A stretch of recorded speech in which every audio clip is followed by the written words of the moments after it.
Have you ever spent hours studying, only to feel like the information just did not stick, or your grades did not reflected your effort?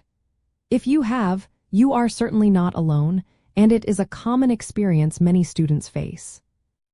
The direct answer to identifying poor study techniques is to recognize patterns of inefficiency and low retention after your study sessions. Essentially, if you are putting in the time but not seeing results, or if you feel overwhelmed and unorganized during your study periods, those are strong indicators that your methods need a refresh.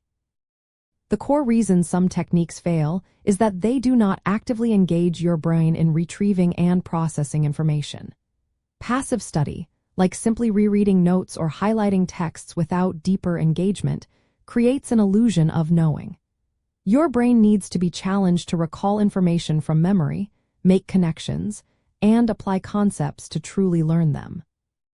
This active recall strengthens neural pathways, making information more accessible when you need it most, like during an exam.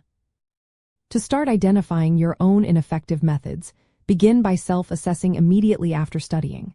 Ask yourself, can I explain this concept in my own words without looking at my notes? Can I solve a practice problem related to this topic? If the answer is no, or if you find yourself struggling significantly, then your previous study session was likely not productive. Another practical step is to track your study time and outcomes. If you consistently spend an hour on a subject but fail to answer basic questions or perform poorly on quizzes, it is a clear sign to change your approach. A key concept here is metacognition, which is simply thinking about your thinking. Effective students engage in metacognitive practices, constantly evaluating their understanding and adjusting their strategies.